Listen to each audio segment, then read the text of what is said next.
In today's episode, I want to talk about style and writing style.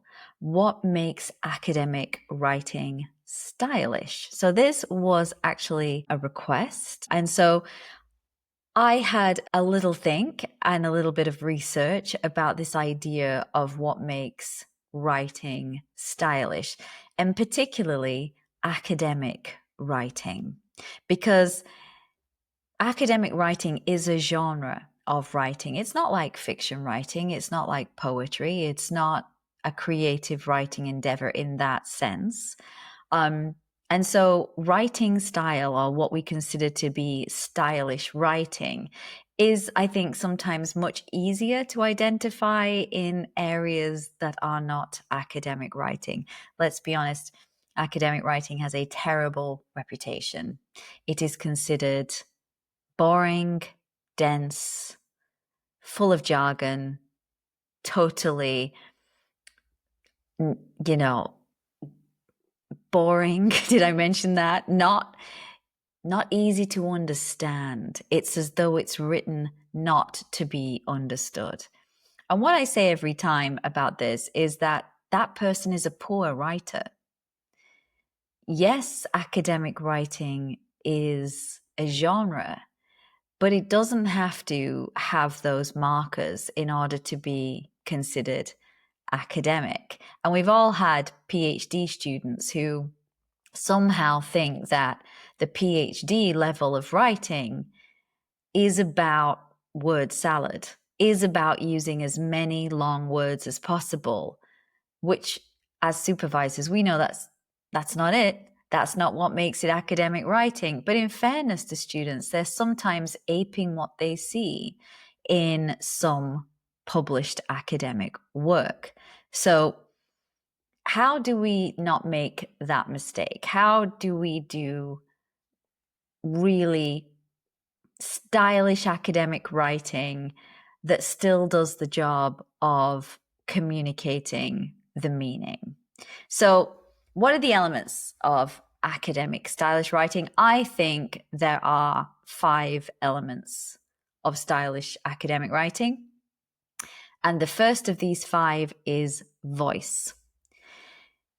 This is something that many academics struggle with. And this is all tied to the fear of being seen. So I know this sounds counterintuitive, but many academics want to publish work that is bland, that is not going to raise any eyebrows, that is going to keep them and themselves hidden from view. And of course, the more sensitive or controversial an area that you are writing in, the more and more you are likely to take that approach to writing, because you don't want to get shot down. You don't want to get criticized. You do not want your head to be above the parapet lest it gets shot off. So oftentimes academic writers try to bury the lead. They try to obscure their voice. They try to make it as dry and unobjectionable as possible. And this results in poor, unstylish text. Because when you are hiding as the author, when you are not willing to claim this intellectual contribution as your position on something, the whole thing just becomes an absolute yawn fest. It's passive, it's boring, it's just awful to read. On the one hand, on the other hand, it's so boring.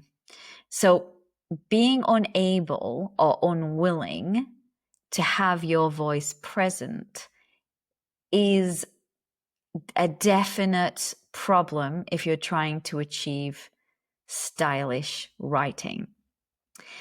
I'm going to circle back to this later because I think this really comes back to a wider point of when writing is considered stylish and unstylish. So I'm just going to leave that there. There are technical ways, of course, in which you insert the authorial voice into a piece of writing. And you do that when you're editing the piece, and there's certain techniques that you can use. And this is what I train my clients in, so that the voice is very present and on top of the text and not somehow hiding underneath the proverbial cupboard, right? So the voice thing is a big marker of style. When you read a piece of work and you hear that academic talking to you, like you're in a conversation, it's not that the style is conversational, but you can hear their voice in it. That is usually a marker of somebody who is a stylish writer. And you know this, and I know this. There are people's work you can read and you know they have written it without having seen their name at the top of the paper. It just screams them. That style, that is a marker of style. So being reluctant to have your voice in your paper is a major obstacle to having style as an academic. And if you're afraid of what people think, if you're afraid that you will be sneered at, ridiculed, if you have imposter syndrome, if you have all of these voices talking to you, that's usually the ingredients for somebody who does not want to put their own style in the paper because they don't want to be seen. They want to hide beneath technicality. So I would really encourage you, if you want to be a stylish academic writer, you have to disconnect from what comes after you've published the paper. This imagined audience of people sneering at you and thinking you're no good and so on and so forth, right? You can't engage in that kind of thinking if you're going to have style as an academic writer. Okay, so that's the first marker of stylish writing, it's voice. Second, concision. Don't waste people's time. Get to the point, say what you've got to say, do it concisely. And again, this comes down to editing technique. No one writes concisely in their first draft. Nobody. Everybody produces flabby text that a scalpel is required to shave that down. Everybody does that. The good writers know in editing they are going to work their text for concision, and the bad writers don't. They just leave their flabby prose right there on the page. So being concise, having some sympathy for your audience, like don't take 200 words to say a thing when you can say it in 50. Just get to the point. Being concise is everything when it comes to style. Just being very judicious about how you express yourself is very important. A stylish writer is judicious with words. And that leads into the third marker, I think, of stylish writing, and that's clarity. Clarity comes from concision, in my view. When you are concise in your writing, the writing is clear. When you are not concise, the writing is unclear. So these things are very closely related. But concision, if you like, is number of words used to express thought, and clarity is really, how clear has that thought been expressed. So they're related, but not the same. So when papers are very clear, you don't have to keep rereading the sentences to understand what that person is saying, or the paragraph, or indeed the entire paper. When there is great clarity, that tends to be a very stylish writer. That tends to be somebody who has really considered what they're doing and how they're doing it. Okay, number 4, and this is a little controversial, grammar.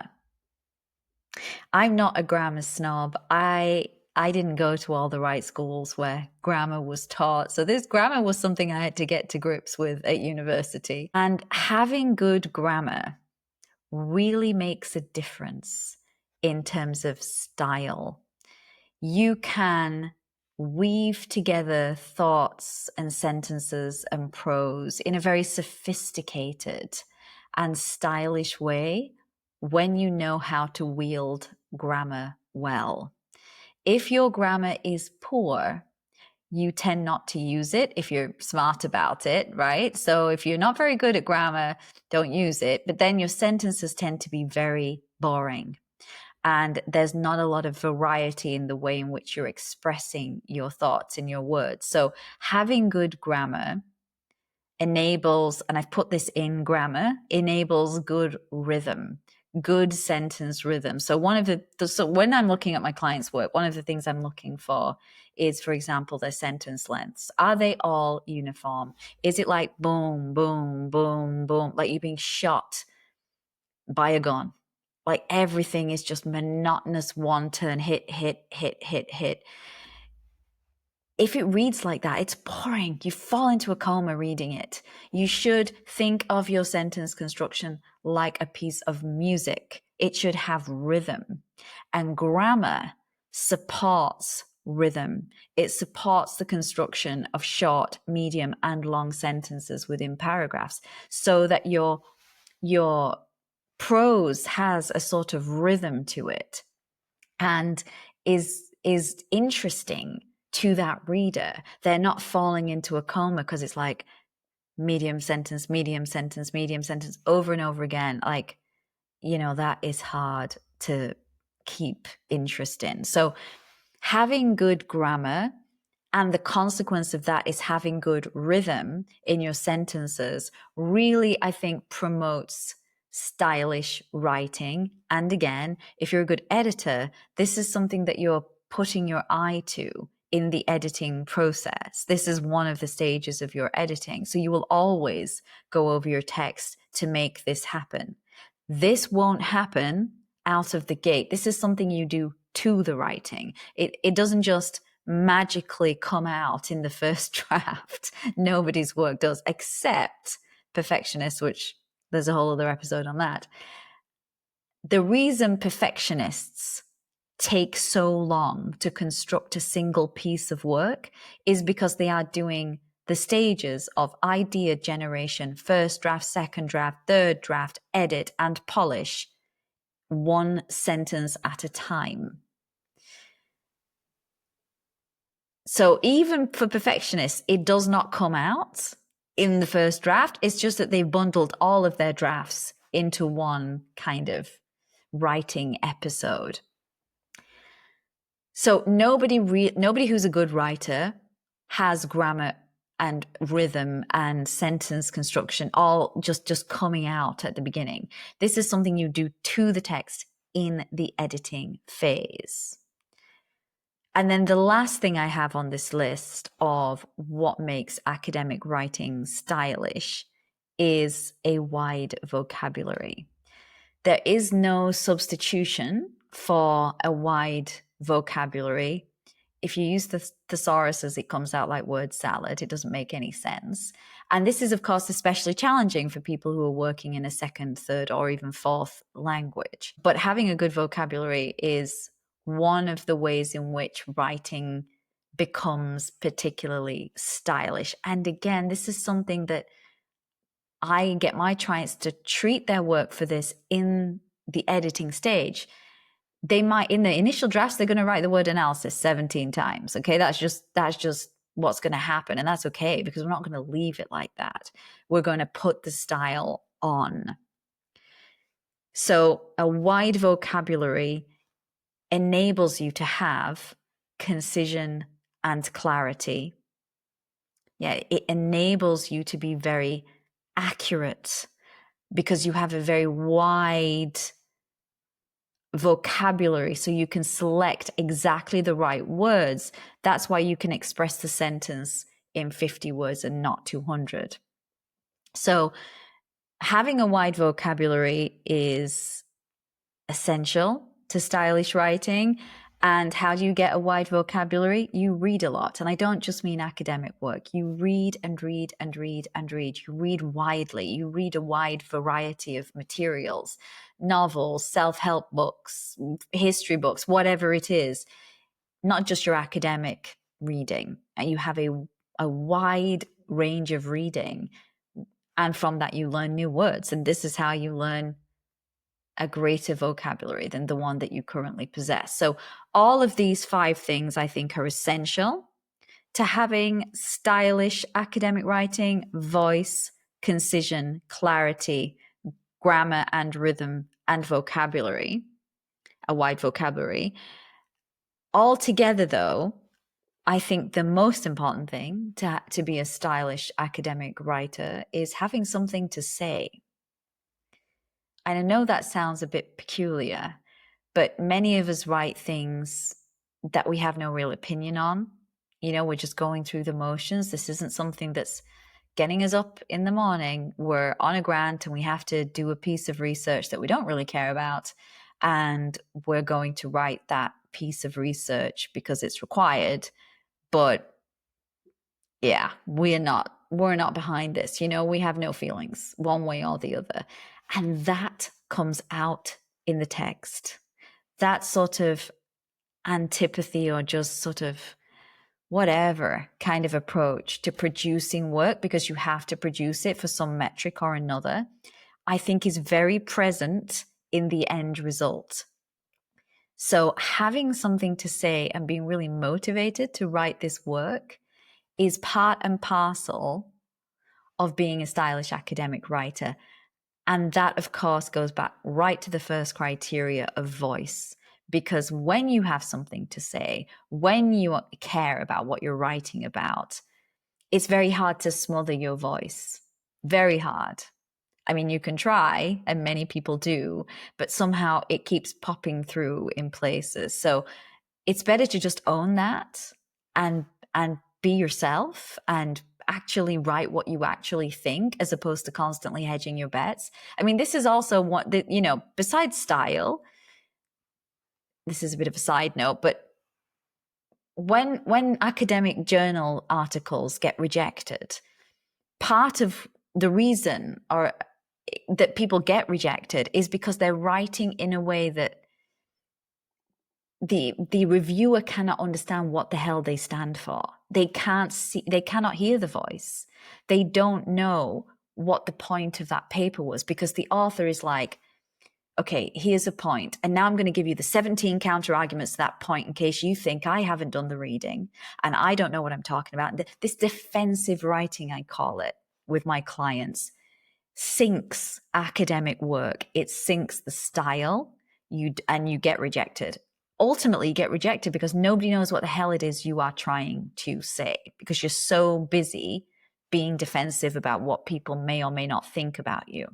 So style is also really critical element of that, is claiming the ground that you are standing on and not being afraid to do that. So if you want to write with academic style, I want you to have something to say.